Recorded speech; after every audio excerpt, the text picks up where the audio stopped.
Okay, I We think we are live now. So, first of yeah. all, I would like to welcome everyone to the first episode of this channel. I want this to be a space of sharing between me and people from all over the world, from different countries. I want, first of all, to make friends all over the world and then to spread this message that people from different places and different beliefs and different cultures can still interact peacefully and connect. So I'm glad that for our first episode I can have here my dear friend Thomas. Uh, I was from September to February doing an Erasmus exchange program, an academic exchange program at the Netherlands, and Thomas is one of my best friends from there, and I'm glad we have him here. And I would ask him, Thomas, would you mind to present yourself to everyone? Hello, hello everyone. I am really happy to be the first guest of Portugal Meets the World. I'm very honored. This is, I think, the most attention I've ever gotten in my life. Thank you for being here. Yeah. Uh, so yeah, I'm. My name is Thomas Anker. I'm 29 years old, and I grew up in the Netherlands, and the center part of the Netherlands, a city called Utrecht. I've been there with Ricardo as well, and I couldn't stay there. Unfortunately, my need for education has forced me to relocate to Delft, which is where we met. And it's, I'm besides being an all-round great guy, I also do a lot with sports. I am a martial arts teacher. I teach jiu-jitsu. I have a lot of hobbies. I like to do a lot of different kinds of stuff. I like to slackline. I like to play the guitar. I like to play board games. Oof, yeah. I like to invite friends over and have a fun dinner with them, cook something nice. And I'm currently trying to specialize a bit. I am an engineer already, but I found out that I really want to know more about the human body and how that works. That interests me a lot.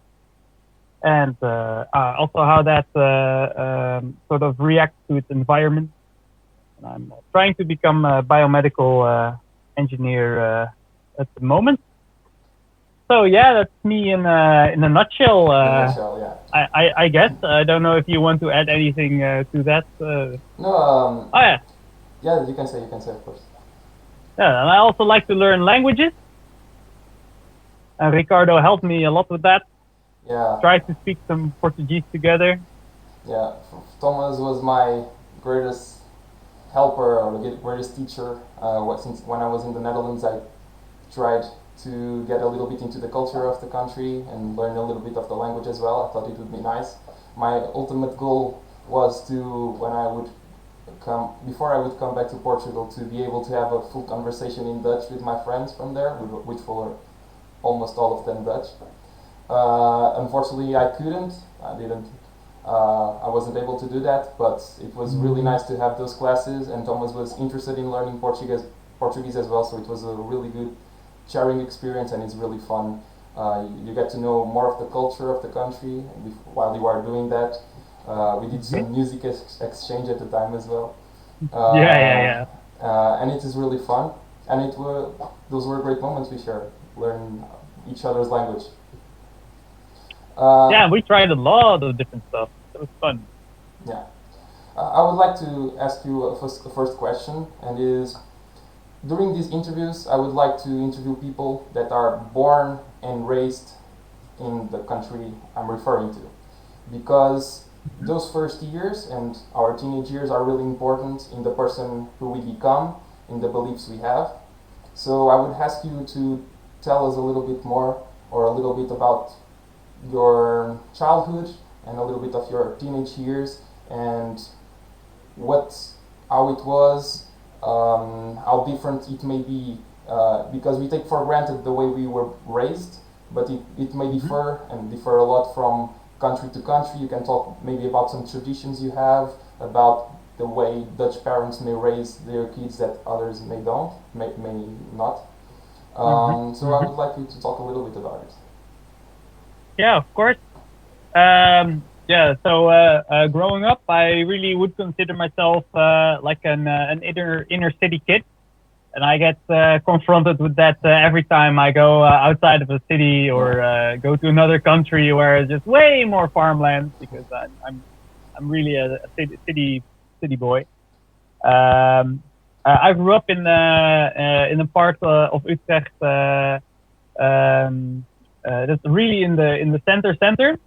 So I learned to dodge cars from a young age. That's what you do. Otherwise, you don't grow up. But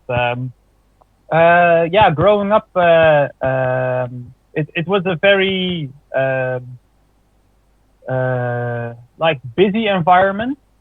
There was always something to do, and the first 10 years, I would say I went to like looking back on it, a pretty problematic inner city school, but that was also what the lessons that I learned in that phase of life, I've so stuck with me forever. It was I do look back on that as a positive experience. I've talked with other people before about this, and one of the things that really stands out about sort of my lower education is a thing that we got taught in schools a lot, and that was that it really did not matter how someone else behaved towards you. You yourself were always supposed to be nice. So we would say that, I remember that first 3 years of the primary education, you just on and on here say it's like, be nice to everyone, even if they're not nice to you. And I do think that's a really nice sort of message. Yeah, I agree. In fact, there's always, not everything in life is black and white, of course. There's not only good and evil, there's something in between that it's not clearly one thing or another.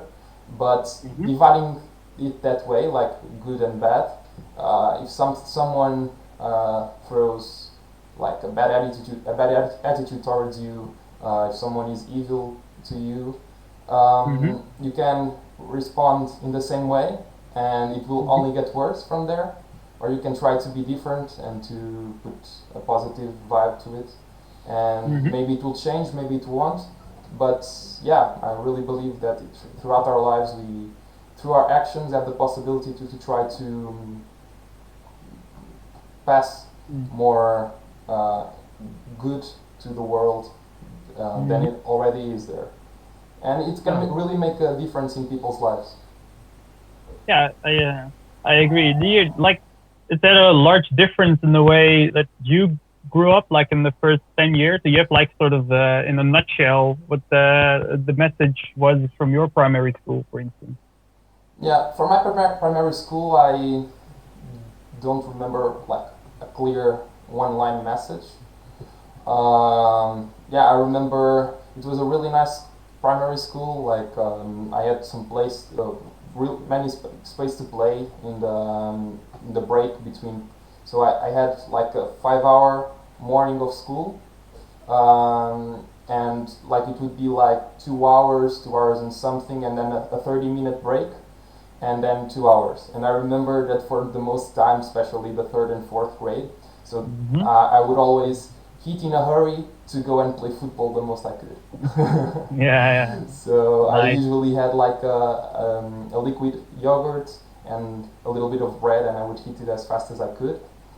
And yeah, there was a little bit of fight always for the football field. Like the grown-ups would see who would play in the football field, and then the ones who couldn't would improvise something in the basketball field to play some football. And somewhere else. And I have good memories from that time. But I don't remember a single life or way of acting phrase that I could put in a line. Yeah. Mm-hmm. I also just found this because I've talked with other friends and internationals about this before, and was like, yeah, okay, I could sort of pick this nuts out of it. Mostly it was those times were times in which we would just interact with other kids of our age, do some things right, do some things wrong, and learn from it, basically. We were just playing all the time, and sometimes we did something we shouldn't, and we learned from that because then we are punished. Yeah, exactly. Yeah. Exactly. Yeah, and everyone makes a lot of mistakes growing up, so that's only natural. Yeah, it's exactly. good. It's good. And at your teenage years, how did you get to where you are now? Wow. Yeah, so my recommendation after primary school was really bad. They recommended like we call it the middle like the middle jobs, middle learn jobs. So you have like unschooled work, like for instance cleaning toilets or stuff like that, and this is like the rung just above that, I would say. And that was my recommendation, that I should go into education for that. Okay. But I really felt that I could do more, and I went to a school that also provided me the opportunity to sort of adjust that recommendation.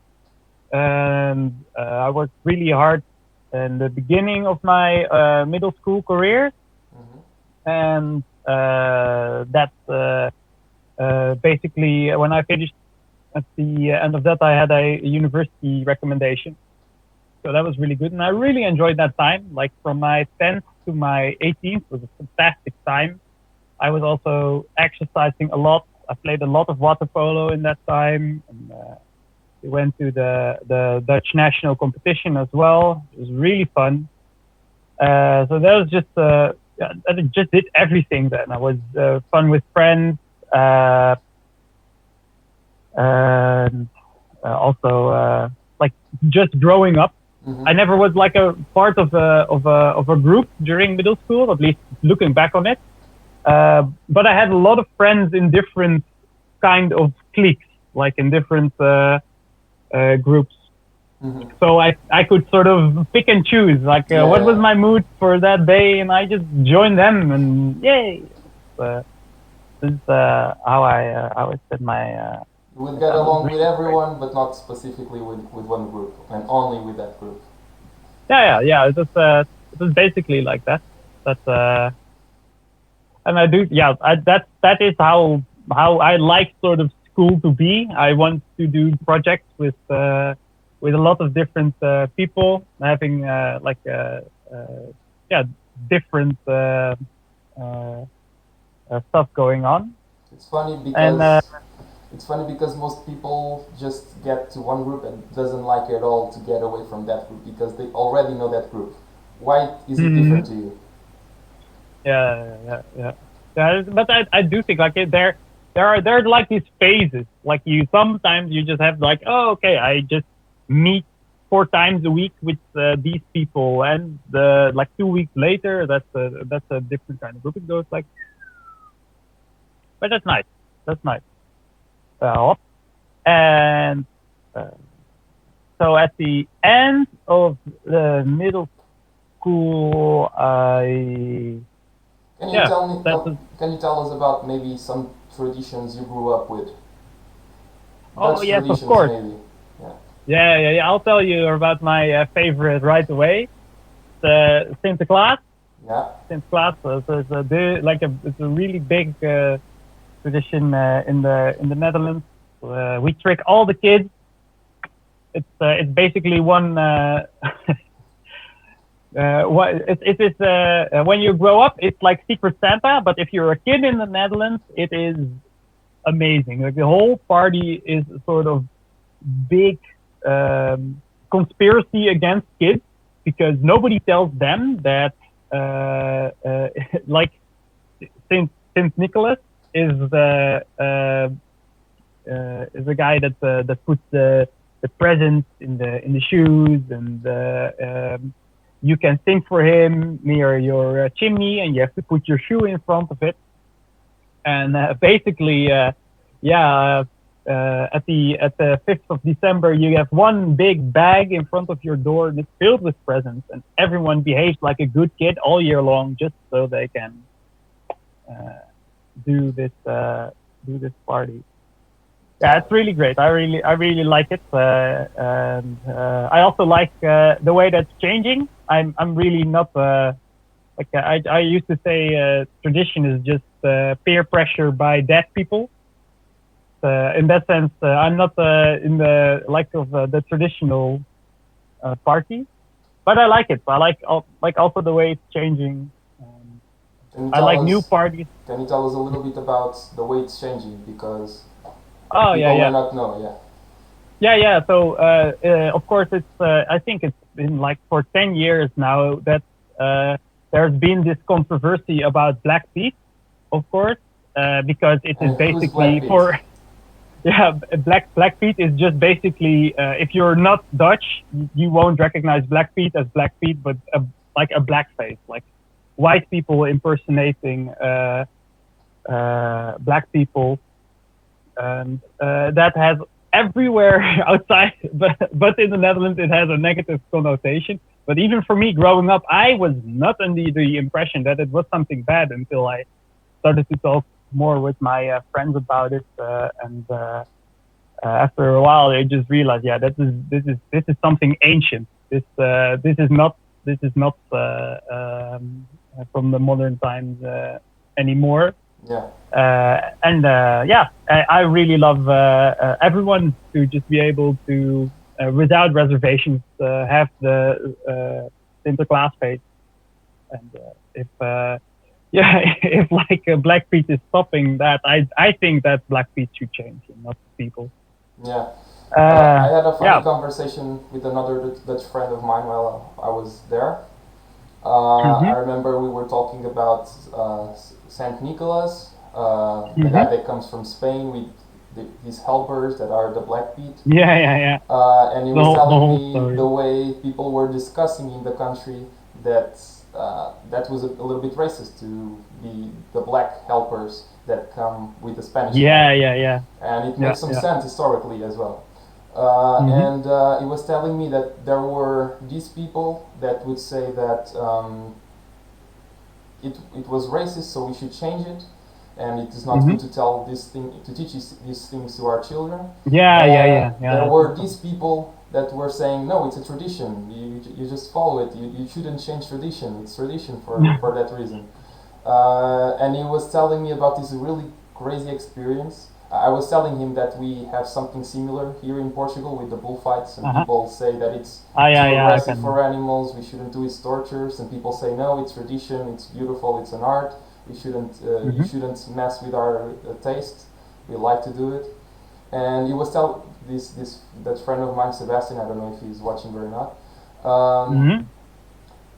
he was telling me about this really cool experience with monkeys they did, and there were three or four monkeys, and there was a ladder that would get them to some fruit or something. I don't remember, to some food Mm. basically. And first they Mm. would climb up the ladder and would get the food, and would eat the food, and they would enjoy it. But they started to just point water at them with high pressure or something like that every time they would climb up the ladder. So Mm. they learned they shouldn't climb up the ladder because they would be punished. And after that, they started Mhm. one after the other to change the monkeys for new ones. And the funny thing is that every time they would put a new monkey, the monkey would try to climb up the ladder, and the others would put him down because they didn't Ah, want to yeah, be yeah. punished for that. He would learn. Ah, yeah, yeah. He would learn the It's culture, the and group discipline. exactly. Jesus. And the most funny thing about it is that in the end, after you replace all the monkeys, you will Mhm. get only monkeys that had never been sparkled with water, had never been punished, but they would Mhm. never climb up the ladder. They would have learned from others that they shouldn't climb up the ladder, but they didn't know why. Mhm. And it was a funny thought about traditions because we are just doing them because we should, because it's tradition. We don't think why are we doing this? Does this make sense? Mm-hmm. And it was a nice thought that he shared with me. And I would like to introduce another thought that I must have myself. That is, Mm-hmm. before these traditions existed, they didn't exist, of course. And when they appeared, they were something new. They were something Mm-hmm. someone never did before. So what we are considering now a tradition was somewhere in the past a new thing that someone has Yeah, never yeah, tried. yeah, yeah. So we can choose in the present now to follow those traditions or maybe to start new traditions because what is now a new thing may become a tradition in the future. Yeah, So yeah, I like to see things in this way, but of course people may disagree. I will yeah, yeah. also just take this time just to tell the people that are watching that if they have any question, they can put on the comments so that I can put that question to Thomas or answer myself. Um, the only reason we are doing this live is precisely to allow you guys to put your questions. Mm-hmm. So Thomas, Mm-hmm. yeah, we were talking about these traditions things, and you said about about Saint Nicholas. Can you tell us about another tradition, maybe? Uh, Dutch traditions. Yeah, we lost the clogs somewhere. I don't know. Uh, Dutch traditions. Or some Um, celebrations that you have throughout the year. yeah, yeah, no, yeah.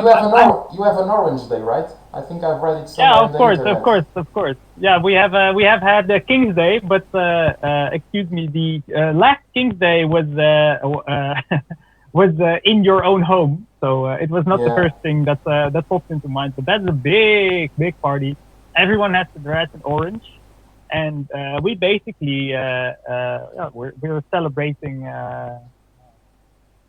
it is a national party day, and we call it King's Day to celebrate the king. But even if you don't like him, just, yeah, you can also just party.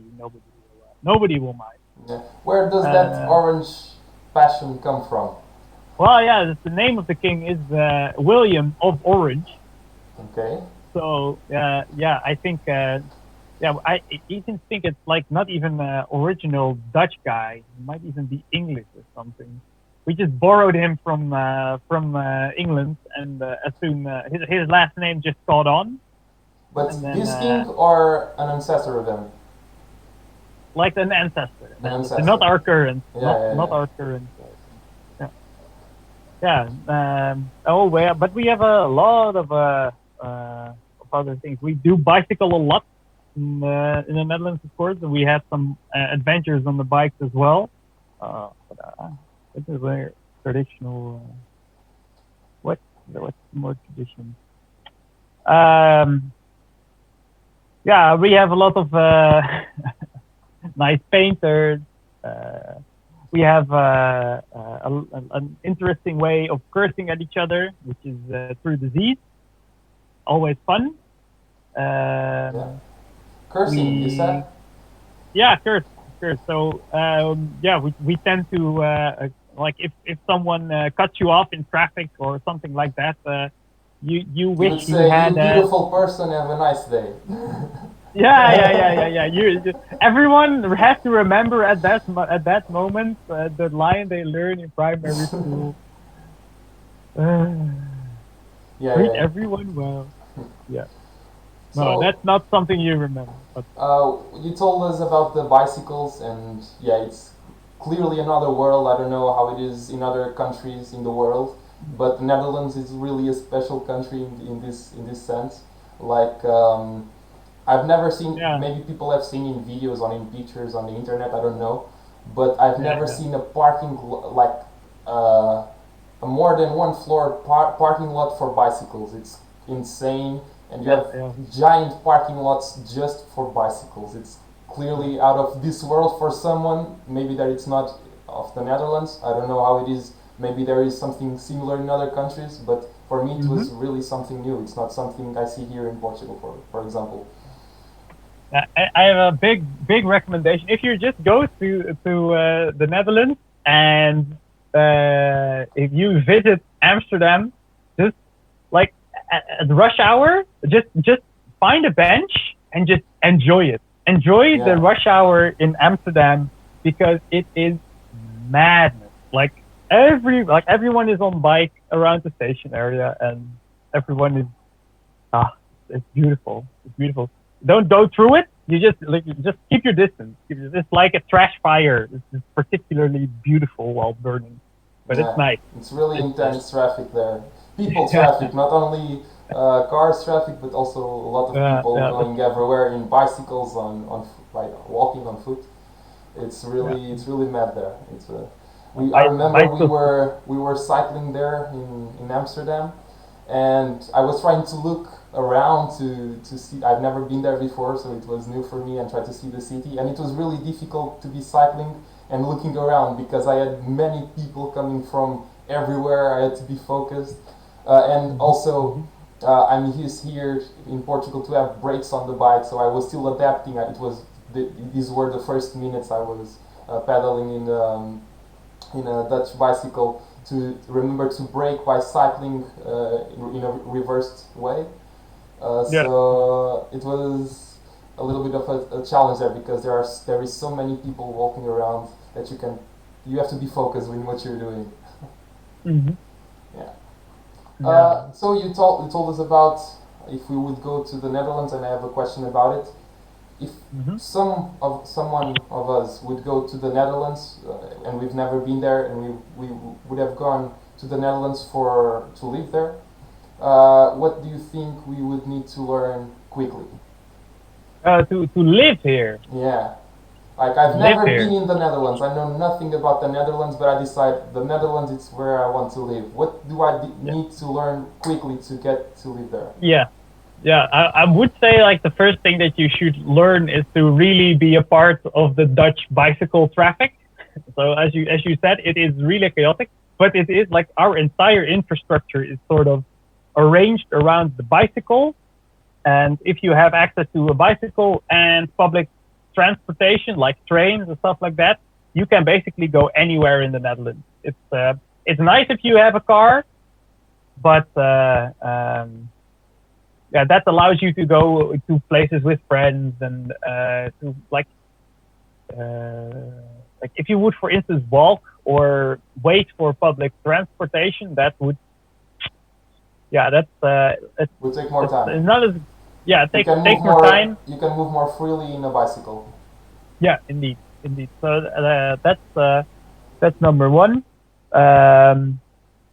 Number two is having like a fun Dutch phrase, like "How you is it? How are you?" Or like just say just to get started. And don't worry if you most Dutch people speak English pretty well, so you can start any conversation. And I would say most like we do sort of have this weird thing, like if you talk to us, we might not really consider to have a conversation then, but I also think that it's nice to sort of puncture that bubble, and if you can just have a nice conversation with anyone you like. What would you say are the biggest characteristics of a Dutch person?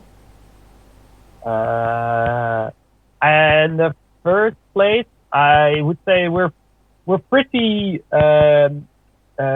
carefree, unless it's about time. We like punctuality in general. I'm less of a punctual guy, but like in general, we like punctuality, and we really, really, really like sandwiches. It's just like anywhere we go, we're just really disappointed because the cheese sandwiches are just not the same as they are in the Netherlands. Yeah, it was the sandwiches were a bit of a surprise for me because I come from the south of Europe, and here we have like really composed lunches with with meat, with some carbohydrates, something together with it. But a really well-made dish, and we have a full meal at the table, talking with our family or our friends, and it takes some time, like for maybe half an hour. If it takes longer, if you are really enjoying the conversation, it can take an hour. Normally companies, Mm-hmm. it depends of course, but normally companies and schools give an hour for lunch. And we have Yeah, really the time for lunch and the time to enjoy that meal. And it Mm-hmm. was something that surprised me there because those first days at the university I was looking for somewhere to have my lunch, and Mm-hmm. I couldn't find like a proper lunch like I was used to anywhere.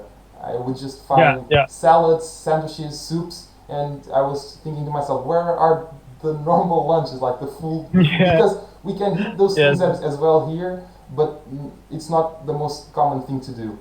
And so it was surprising at the time that you guys yeah, normally eat sandwiches at lunch. Like you have what would be a normal Portuguese dinner, like with a full meal prepared, but yeah, normally yeah, you just eat something quickly and a sandwich at lunch. yeah. We do also have to we do have a lot more breaks, I would say, like in the like we have like a morning coffee break and an afternoon coffee break, and a lot of people that are working will eat something during that time as well. But yeah, the I think it's getting better though. The like the lunches in general, like the lunches that you, for instance, had at the university. That's already like we came a long way from just bring your own sandwiches Yeah. to work, and well, yeah, that's. I think it's steadily improving. I like both options. I like to have sandwiches, and I like to have the warm lunch. Actually, I really like our cafeteria in the university.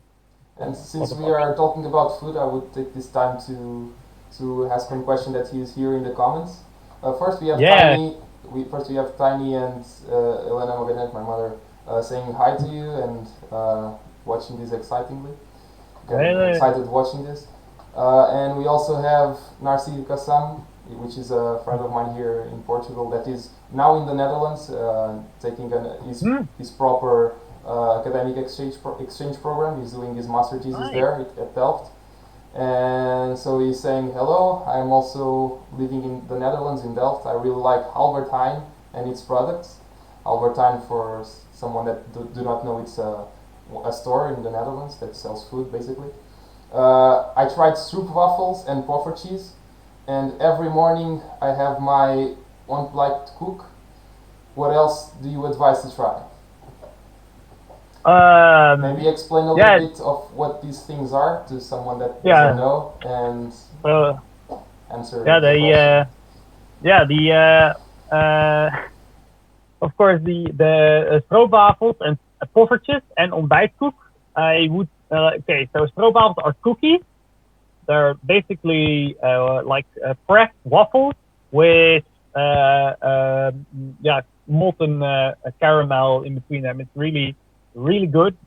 But you can, like, pro tip, if you put the stroopwafel in the microwave for like 10 seconds, Yeah, it becomes really nice and warm, and then it'll be like three times better.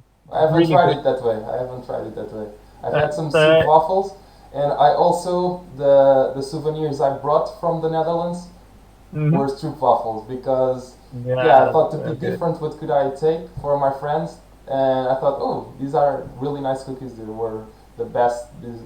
I think the best cookies or the best desserts or pastries I tried at the Netherlands, are the ones I like the most. And Mm-hmm. I've taken some of them to Portugal as souvenirs to my friends, and they liked Nice. it a lot. They liked it a lot. That's fantastic. Yeah, and And poffertjes are basic. one thing really Uh, surprising about the stroopwafels is their weight. Like you look at them and they don't look like weighing that much. And the first time I took a pack of it, it was really surprising the weight of the waffle. yeah, there's a lot in there. Yeah, It's a nice calorie dense yeah, snack. Yeah, the other things that you mentioned were the poffertjes and yeah. the ontbijtkoek. The poffertjes are basically small pancakes with a lot more butter, and they're also really good. And ontbijtkoek is what I know that you call it torosso. No. So like it's a large brown chunk of yeah, yeah, it's like a loaf of bread, but it's sweet. It's sweet and it's tough, and it's really good with yeah, for breakfast. That's why we call it ontbijtkoek. Yeah. But there are a lot of other good stuff that we have. Of course, we have licorice. That is the Dutch drop, D-R-O-P, and it's like a bit of an acquired taste. But there are many different kinds of flavors. So you can have salty licorice. We have sweet licorice. Like and we have them with different kinds of fillings and stuff like that. That's really really good. It's basically just candy. Other really nice typical Dutch dishes are of course just pancakes. We have a pannenkoekenhuizen, pancake houses where they serve those. You can eat unlimited of those in Delft if you want. I can point you in the right direction. Yeah, we also have other nice dishes. I do say we have more nice winter dishes, like things that you eat in the winter that are nice, calorie dense food. And From what I remember back when I was in the Netherlands, you guys have a lot of fried food. Why is that? yeah, because this is my theory. Yeah. We go all around the world and we get the food that's tasty over there, bring it back to the Netherlands, and then we improve it by frying it. Yeah. Yeah. We have it with dumplings, bitterballen, basically, or other kinds of food, ragout, yeah, frikandel, and so I would say like the biggest achievement of like the Dutch people. I don't even know if this is Dutch. Is like improving food is like the pizza with the sausage in the crust. So that is like if I tell that to my Italian friends, they are like, oh. What are you doing to our pizza? Yeah, what are you doing to our pizza? And I just tell them, that's how we do. That's how we improve. do. This is Feel the yeah, indeed. Is there something, because it happens in some countries, I could tell what we Portuguese would do with this, but is there something that Dutch people always tell you that they'll do, but they never will? Like, is there something that the Dutch people will always tell you, we are going to do this, but in the end they never do, or they might, probably they won't.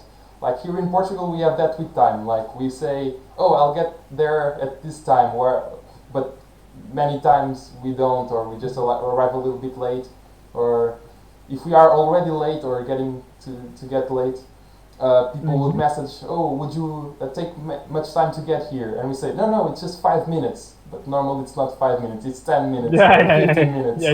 Yeah, we just, we never or almost never, not commonly follow our word there. But is there something that Dutch people probably would say to you they will do, but in the end they won't? Yeah. I'm pretty sure that that there is something like that for us in the Netherlands. I don't know.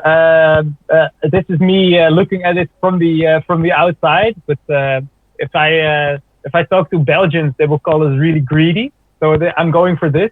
Mm-hmm. So we are this kind of friend that says, "Oh yeah, I'll pay you back.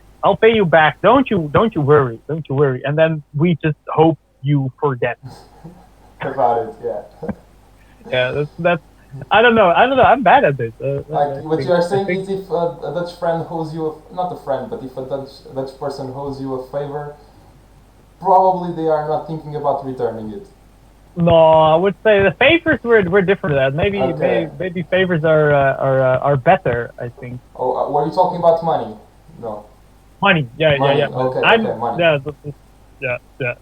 This is not representative for anyone. Yeah. I would say. This is my own theory. Yeah, I understand.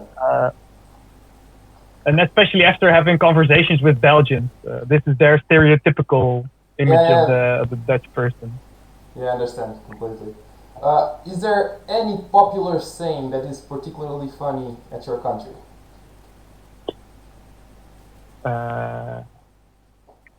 Oh boy. I can only think of the really, really dumb ones. Shoot it.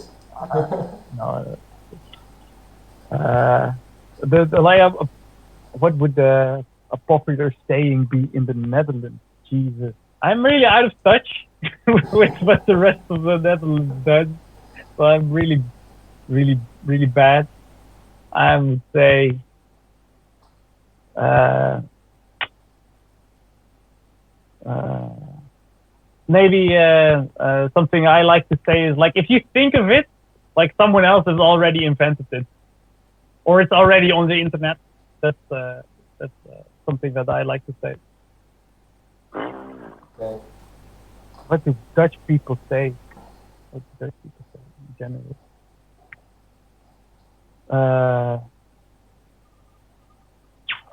Okay. Nope, dope. We can move forward. Getting a little bit out of the Netherlands. Apart Mm-hmm. from the Netherlands, which countries have you been? Have you visited?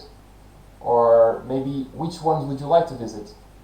Yeah, I'm also remembering, by the way, your friends wanted to have a nice recommendation for stuff he should try to eat, right? Yeah. You talked a little bit about Yeah, it, I thought, but you can develop more if you want. yeah. So if you like sweet stuff, we have a typical Dutch pie. It's called vlaai, and it's basically like a cookie filled like with uh, really soft. Yeah, it's a really soft pastry with a hard edge, Mm-hmm. and if you it's sweet, it's nice, and I think you will like that if you like sweet stuff. It's a bit from the southern parts of Holland, so you could definitely try that. But if you want more, I can. I'm happy to oblige. Yeah, nice. So, what about the countries you visited, or you would like to visit, and why? Oh, geez. I've been all over the place. There are a few places I've not been to. I'll start. Like I've been in most European countries except for the Eastern European ones. I've been to Germany, Belgium, France, Spain, Portugal. Um, I've been to Turkey. I've been to Hungary. And I would like to go more to the east as well. Would like to visit Russia one day because that's just a really foreign place to me, Mm-hmm. and I would just like to see how people are over there. I've been to Denmark and Sweden as well. I've been to England. I've been to the USA and Canada, Oh, nice. and I think that is it. I And think there that was a particular country or group of countries that you liked the most. all group of countries that I like the most. I really do think that Europe as a whole is a fantastic place. It's yeah, it's to me one of the best places on earth. Um, Why I is would that? also I just like the way that that you have such different cultures interactly in a mostly positive way. Like no matter what the news wants you to believe about divisions in other countries and stuff like that, or nationalism that's coming up. But I like just the sense that I am in principle just free to cross any border within Europe and uh, uh, be there. I'm allowed to Know the culture from the inside. To get to know the indeed culture. to really get to know the place. and I like that a lot. And I know that there are a lot of places on Earth which that not very which that is just really different. It's not. It's Yeah, one it's thing a I like privilege. one thing, yeah, I believe so. One thing I like from Europe is that, apart from other big countries like maybe the United States or Canada that you referred, or Russia Mm-hmm. as well, Mm-hmm. we don't have one big country. We have many small countries, and so, and particularly for you in the Netherlands, which have borders with different countries. Here in Portugal, we Mm-hmm. only have it with Spain. But it's really nice that you only have to travel a little to be in a new place with a new language that makes a whole difference to get to a place that you don't know the language, with a Yeah, yeah, yeah. completely different culture and history. So yeah, it's really exciting to travel around Europe, and people are also used to have many foreigners from different places in their country. At least at the big cities, tourism is quite a common thing, so people are usually really receptive. So yeah, I Mm-hmm. agree with you. It's one of the great things about Europe. It's this openness that exists for people to interact and to exchange their culture. Yeah, yeah. Yeah, but I've not been everywhere yet, so Yeah, it's here really hard to compare all the places on Earth. yeah, I can understand. And what was maybe the weirdest thing that you found in this traveling? The United States is a pretty weird place, or at least for a European like me. Why is that? Um, I was sort of surprised that like every sort of like you grow up with Hollywood movies, of course. It Yeah. doesn't matter where you live. I mean, but you have to sort of in your in your head you think like this is this is movie. This is all fake. It's acted. And then I've had a few situations in the United States where you think like this is like exactly the way that people in a movie would behave, or a character says something and you think like, well, is someone filming around here because this is like I want my not paycheck. I happening in want real my life. paycheck. Indeed, it's like that. But, yeah, I had a few experiences like that in the United States. But of course, Is there one you would like us to tell us about? yeah, I remember the thing. I mean, I was there as a tourist as well, so it was yeah. You go there to sightsee, and you come into the places that are like curated for foreigners, I would say. But I remember we were driving on a bus, and it was this lady just talking through the microphone, not because she was just part of a tour Mm-hmm. basically. And like we were driving down, and she was telling us, and if you look here to the left, you'll see nice furniture stores in Los Angeles. And then she, all of a sudden, out of nothing, she yells, "Oh my God, is that Paris Hilton?" And the whole bus just in like it just breaks, and everyone just whoop flew to the front of the bus, and we were like, "Whoa!" Getting our shit back together. Like, "Whoa, okay, this shit better be good." And then apparently, Paris Hilton could be seen in a store somewhere. I've never seen. I was busy getting my bearings back, and all of a sudden, like I hear like a klaxon behind me, like, "What the fuck are you doing, asshole?" And someone passes the bus, and I'm like, okay, what's going on? This was an open top bus, by the way. I forgot to Yeah, mention yeah. that. We were on the roof of a bus, Sightseeing and that bus. basic, yeah, sightseeing bus. So we all just whoop. That was I was like flabbergasted. So maybe you want to send Paris Hilton a kiss.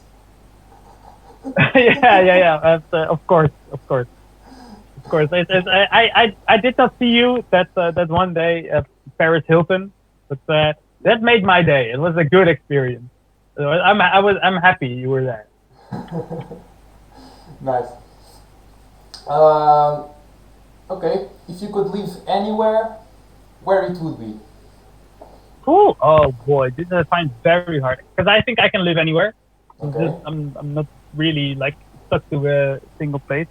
which is really easy for someone to say that's grown up in like one place. Like, no, I don't, I don't.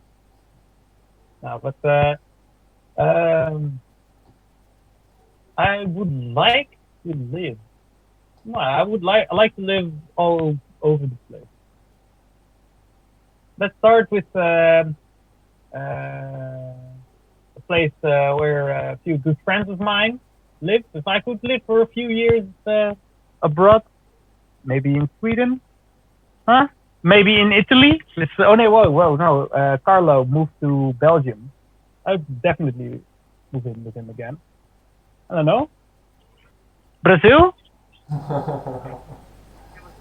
No, definitely not. Brazil would. And they speak Brazilian there. That's amazing. Brazilian. Yeah, did you know that they speak Brazilian in Portugal? Yeah, I've heard of Oh it. my God, you've heard of it? No, but Such a coincidence. you talked about Sweden, you talked about Italy. Mm-hmm, Uh, mm-hmm. why would you choose to live there? Well, basically Sweden. I would live there because a couple of very, very good friends of mine live there as well, and yeah, when I would move there, I would definitely want to live with them. That would be fantastic. And that basically goes for all other places as well. Like if I know someone from that place, I would definitely like to live with them for a while. Just for myself, maybe I should try different countries living there. Yeah. One question.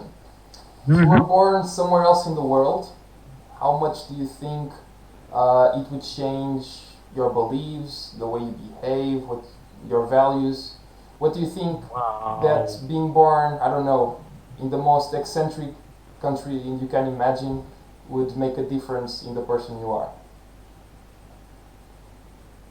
Definitely.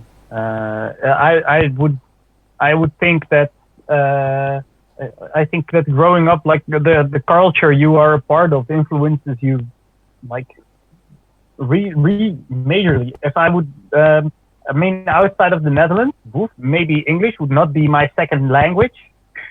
I do everything in English. Like it's close. I'm not even sure which one is my primary language. That. Yeah. But that's like I was really surprised when I moved to when I visited Spain, for instance. Like I did not know, just growing up in the Netherlands, how big the Latin music scene is. Like, and that is something that just completely passed me by in the Netherlands. But there is so much music in that language. If I compare to Dutch music, no, it's nothing. Doesn't even get close.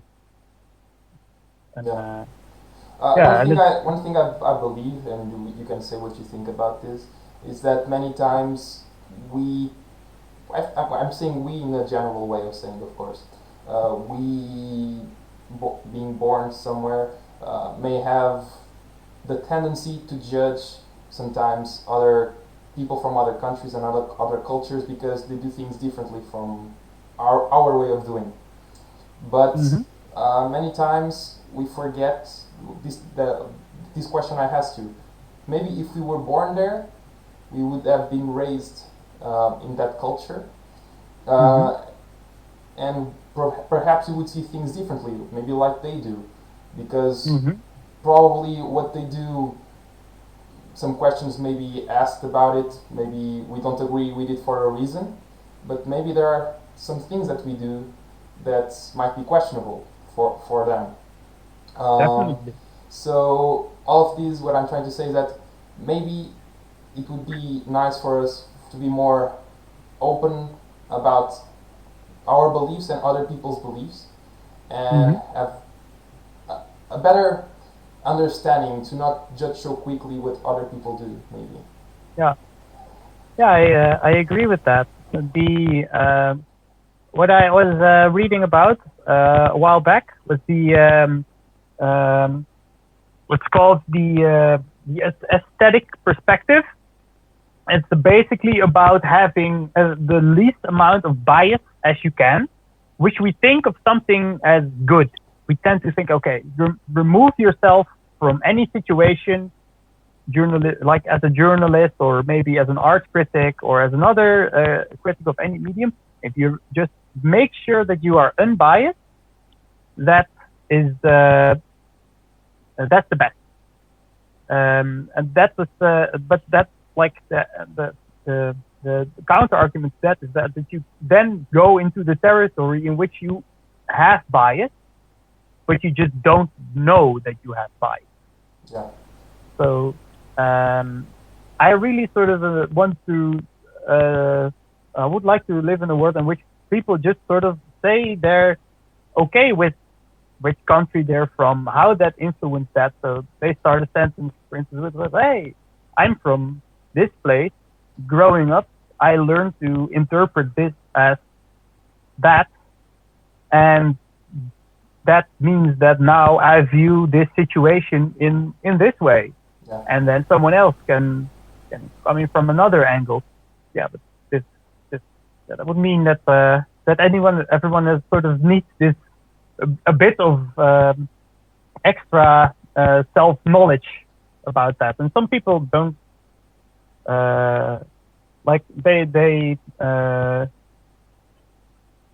really believe they are not being biased, but it's just a better sense, like just better to just acknowledge that you are biased. Yeah, of course. And know where that comes from. Yeah, because I would say it's impossible to not be biased at all, because you have to base your opinions on something always. There are always a founding layer of values from upon you build your beliefs, what you stay for. So yeah, I would say without a founding base of beliefs, you can't build nothing upon. And that founding base of beliefs is filled with biases all the time. You can try to reduce the impact of those biases, but they will always be there, I think, because it goes to your strongest values, to the things you believe. For example, if you believe it's wrong, maybe I'm extrapolating too much, maybe, but if you believe it's wrong to kill humans, for example, that's a really strong belief you have, and probably it's a founding belief. And if only by having that belief, you will see things in a different way, and that's a bias, I would say. For example, I don't know. Yeah. And yeah. You can say.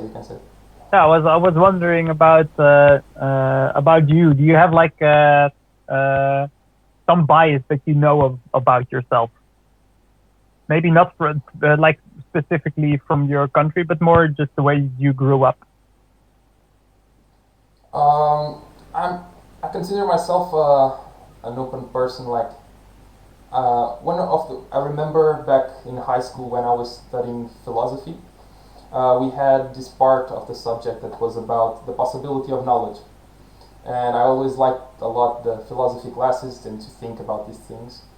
And I remember that from that thought I arrived to the conclusion that for all purposes, but mainly or in practice, theoretically better saying, knowledge is not possible, because there's the absolute truth and there's your knowledge that may intersect or not with what is true, but and you can try as much as possible to that your knowledge bubble intersects more and more with the absolute truth, which is the truth. But the only problem is that you are doing that blindsided, or almost blindsided, because many philosophers have tried to say, okay, our senses are inaccurate, so we can't trust in them, and they only rely on their thoughts. But you also make mistakes in your thoughts, so maybe it's not that reliable as well. And if you don't have senses and thought, what do you have to get to any conclusions? So all of it, it's a little bit ambiguous, and to try to have a perfect notion of knowledge, it's impossible. And so you are always trying to get to what is true, and of course there are things that we perceive as knowledge that probably are true because we day after day perceive things and study things and see that they occur in that pattern or in that way. But yeah, this is a blind sight race or journey to get to that absolute truth. But with all of this, I want to say that our beliefs, or what we defend, or our values, may be wrong. We try to get the right values, the right beliefs, but in the end, what is, of course, there may be a right and wrong, because your actions also interfere with other people's lives, and if you're fighting for your happiness or what you want interfere with other people, that ethically may be discussable. But what I wanted to say is that, for example, just putting in this straight so that you understand. For example, a lot of people believe in God, another group of people don't believe in God, for example. If I'm happy believing in God, I would say that's a good thing because I'm happy with it. And I would say that our main goal in life is to enjoy our time here. And if I'm happy believing in God, great. But if I'm happy also, but not believing in God, I would say that's great also. And who's right, who's wrong? It's difficult to tell. Probably you can't justify clearly that. Okay, you can have arguments and explain the reason why you believe or you don't believe in God, for example. But philosophers and other people for centuries haven't got to any conclusion to prove that it exists or not. So in the end, it's a belief. And I feel what I've always felt is like, if it makes you happy, okay, it's good. You don't have to be right. If you are happy with it, it's a good thing. So that's a strong belief I have, and it helps a lot with dealing with other people's beliefs. If they are different from yours, okay, that's your way of seeing things. I believe in things this way. You can discuss. It's always good to share the way you think with other people, especially if they think in a different way. It's really interesting, and you always profound your knowledge and your thinking with that conversation. But yeah, that's, for example, a strong belief I have, that it's okay to have a different. You don't have to be right as long as it gets you to be happy. Yeah. Of course, you can try to being all the same, the right? most right, but you can always try to improve the way you think. You can always try to improve your beliefs, of course. But if you're happy with it and the discussion doesn't go anywhere, why to bother too much? Okay, you're happy doing it. Yeah, that's true. Like, you can accept that you're different, right? Yeah. Nice. Okay. So, yeah, you can say. Oh, no. I was wondering if you had more questions. Yeah, I have, maybe going a little bit deeper, maybe. Tell me, maybe, what would be the most amazing adventure for you to go on? If you could. An amazing adventure. I would like to go on an adventure in a way that I don't expect. So I would like there to be ruin, maybe a bit of Indiana Jones thing, solving puzzles. It would Super be great. Cool thing. Yeah. It would be nice to go with other people as well. It would be nice.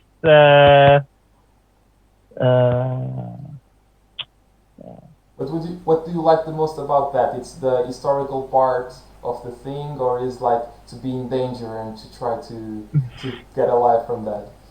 This is the first thing that popped into my head when you said, like, yeah, what kind of an adventure do you want to go on? And I was like, imagine going through a hallway with a torch. Yeah. seeing like accidentally lighting a mummy, like whoa, I didn't do that on purpose, something like that. Yeah, like an exploration kind of adventure. Yeah. I would love that. Like that would be great. Yeah. I've been thinking of the desert as well for a few days, and every once in a while I find myself sort of attracted to the desert. I don't know why that is. So maybe a desert exploration. I don't know. Okay. Mm-hmm. If you had $2 million, what would be the things maybe you would do to impact the most people? Like, what if you had the power or the money to do that? What would you do to help people?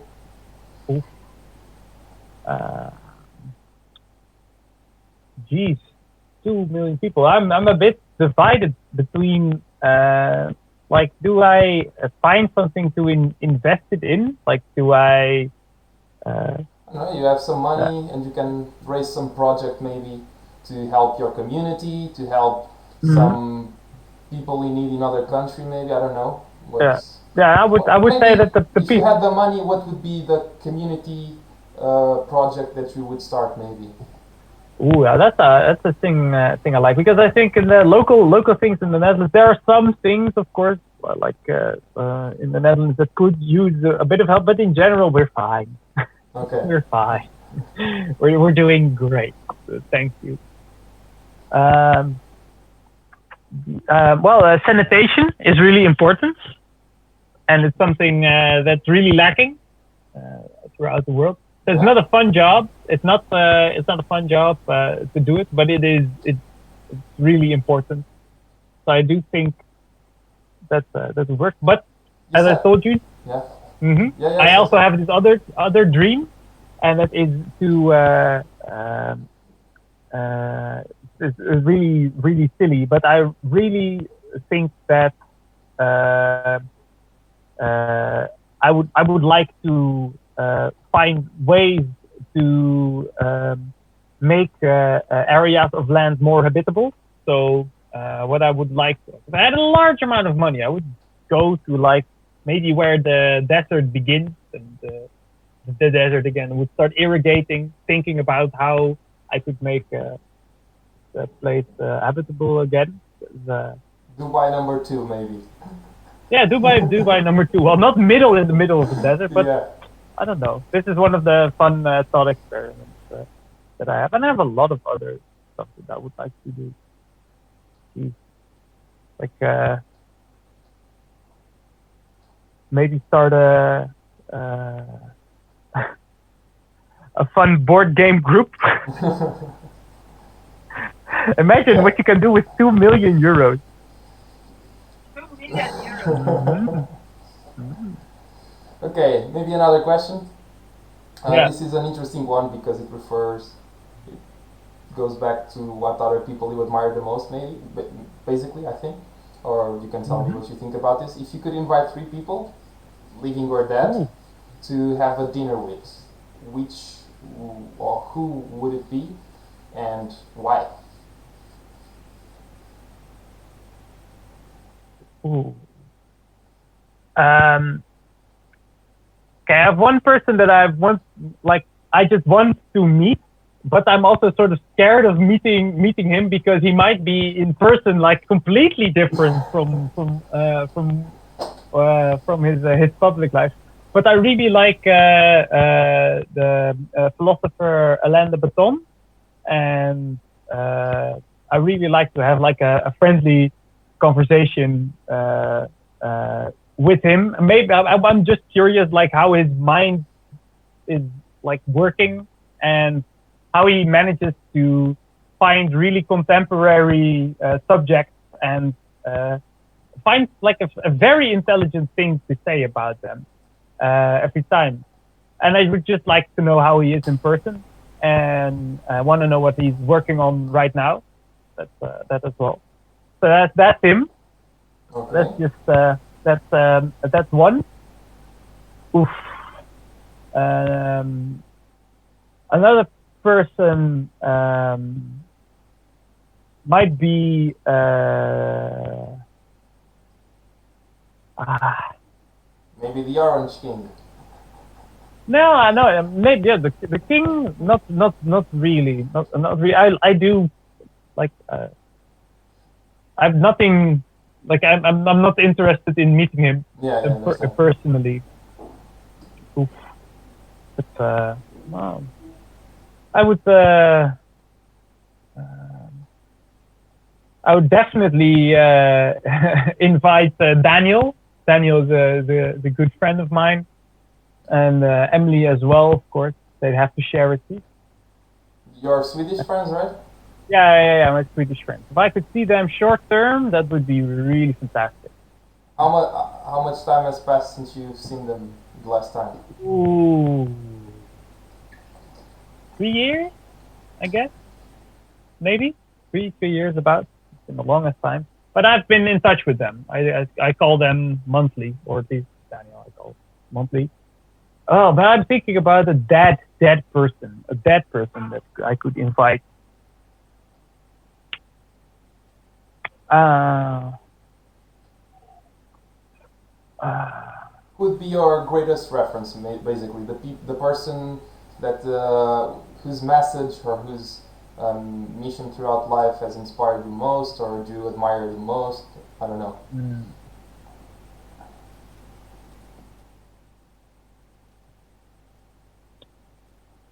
I would say no, I've already have a philosopher, so that's not fair. Uh, Maybe some crazy character, a person that existed, but some crazy acting person that you would like to see how he's like. I don't know. Well, yeah, I do mean maybe Leonardo da Vinci. I don't Oh, know, because that guy was pretty amazing for his time. an all-in-one man. Yeah, an all-in-one man. Yeah, yeah. No, that's he also like I don't think he'll be interested in me per se. He'll be interested in seeing this crazy world with the inventions Yeah, it that would be we nice to that see how he would react. Yeah. yeah. That would definitely I would put him in our time for the entertainment value that Yeah, that has. if someone has an idea to create like a TV series in which Da Vinci just falls into our world, you would like to be the Yeah. character, to act like the character who helps him to Hmm. realize how is the world we are living in and what changed from the time he was alive. You would like to be that person. Yeah, yeah, What do you like the yeah. most about Definitely. his work? Like the Oh, diversity or something else yeah, that he does? definitely. What I really like is that um, uh, sort of didn't really matter what he tried to do, but he made an art out of it. Like he, but there it's not maybe per se the the things that he did, but sort of the sort of simple and fun kind of genius that he had was interesting. He looked at things like really interested, and that's something that I find great. Like to be really curious about how something works. It's That's fun. interesting that when we are children, we like do that all the time. Like if every time we go somewhere different, we just look around with our eyes wide open. But Mm-hmm. yes, as we get older, things just become normal or what we are used Mm-hmm. to, and we'll sometimes lose a bit of that curiosity. But it can make a difference when you are trying to create something new, to have that curiosity that you talked about, because from that you wonder Yeah. why things are like this, what could I do different, and how could I create something that I imagined or dreamed about. Yeah, Mm-hmm. it really, and he seemed to have that, like he has a leaky cauldron of it, like just for him, of curiosity. Yeah. And Yeah. yeah. Yeah. And also, yeah, just do go do stuff, and it's fun. Yeah. Yeah. It's really interesting. Mm. Okay, maybe just to close, we are talking for more than an hour now. Maybe just to Mm-hmm. close, just send a message from the Netherlands to the world. I don't know, just inviting people to go there. I don't know. Yeah, definitely. The Netherlands is a fun place. It's really maybe wait until the corona has died down like a little bit, Yeah, it would be better. Yeah. that it would definitely be better. But there's fun stuff to do here, especially come studying, like because then you'll meet me. Hopefully, there's a bigger chance, and then I can pick your brain as well. Yeah. It happened to And me 100% of the times I went there studying. So I think statistically we are on a good. yeah, yeah, Things are pointing out to you. yeah, I like that. I like that. But yeah, and I would say that in general, uh, if you want to visit the Netherlands, like come and come and have fun for the food, for the canals. Don't stay for the rain. Please go inside. That's better. And make some friends while you're here. I mean, that's what I do, and it's turning out to be pretty fun. So. Great. Okay. Um, so I think it was it. I have to thank you very much for your time and your availability to do this video. It was great. It is always great to talk with friends, so it was great to have you here, and I'm glad Mm-hmm. to have you for the first episode. Uh, Yeah, I hope first you enjoyed episode. it. Yeah, no pressure, huh? Next episode, try to top this. Yeah, it will be difficult. It will be difficult. Yeah, it will be very difficult. It will be very difficult. Pressure is Uh, high, but I will try to manage. yeah, yeah, that's Okay, good.